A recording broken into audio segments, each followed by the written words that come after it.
turning to look at the castle, they saw an incredible transformation taking place. The structure was mounting from the center.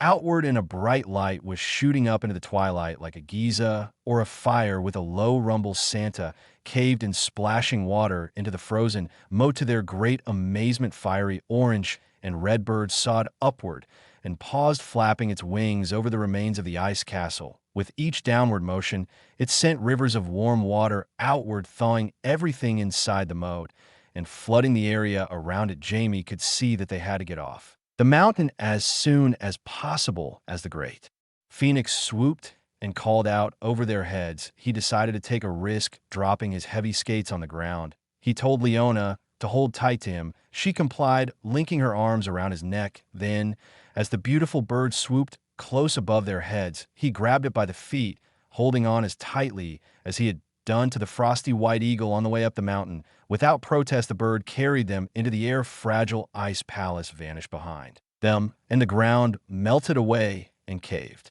In triumphant, Phoenix soared across the mountaintop and plunged downward, heading straight for the village below. The slippery mountainside, sped by dripping rivulets of water. Downhill, the wind in their faces was powerful and filled with heat. Closed their eyes, tightly winning themselves, simply not to let go. Then in an instant their feet were brushing the ground, and they released the bad, falling in a heap in the clearing at the foot of the mountain. The birds searched upward, fantastic glowing orb in the night sky, and vanished into the distance. With a cry, a shower of sparks dispersed in its wake, drifting to the ground like a meteor shower. Jamie and Leona lay in the wet snow, facing upward as they tried to catch their breath. Then, after a few incredulous moments, they turned their faces to each other and laughed. They had done it. Leona was free, and Jamie was home. The villagers had long ago given up on watching his climb and had gone home to their halves. In their warm dinners, nobody was there to see him trudging homeward in the moonlight with an unfamiliar young lady on his arm. It was a great surprise to his parents, therefore, when their son made a miraculous reappearance on their doorstep. His mother was so beside herself, but she spilled the stew by the time everyone had awakened. The next morning, the world had transformed. A warm, steady rain was showering the entire land, and the snow and ice had almost completely melted it. It was a whole day before the water stopped coming and the sun came out. When the first warm rays of spring were felt after so many years, the village rejoiced. As the weeks and months went on, children came to know the seasons. They finally understood the green color of the grass and the many colorful shades of spring, summer, and autumn. Small, cheerful birds sang their happy melodies from every treetop. Prosperity returned to the village, and when Jamie asked Leona, the winter princess, to marry him, he was able to give her beautiful bouquet of flowers in every color of the rainbow. Foreign from his shoulders, and removed his rucksack. Then, sitting on a large rock, he removed his boots, donning the skates in their place. He put his boots in his rucksack, for he imagined he'd need them when he reached the top.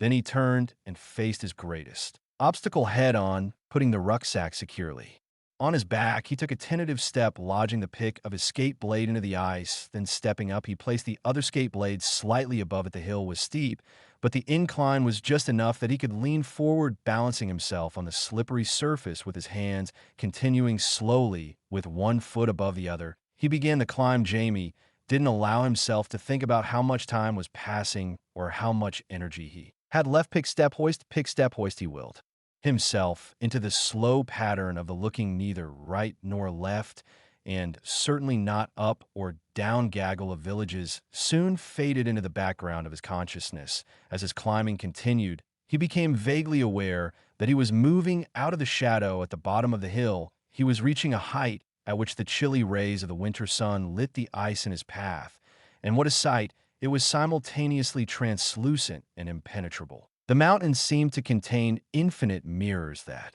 reflected the light from outside. Unlike an ordinary mountain, this one glittered as if it had been made of faceted crystal. As he rose farther and farther upward, the sunshine the mountain was reflecting became almost blinding in its power. It refracted again and again inside the icy slope, casting its brilliant rays outward and into his line of vision, rather than making the air feel warmer. However, the brilliance was accompanied by an increasing chill. Fact, Jamie felt that he had never been so Cold and icy breeze seemed to blow constantly around his head and shoulders, creating an incessant whistling droned on in his ears. He didn't know how much time had passed. Jamie's reverie was eventually broken by another sound. Distant bird call floated on top of the wind. First, it seemed far away, then it began to feel closer.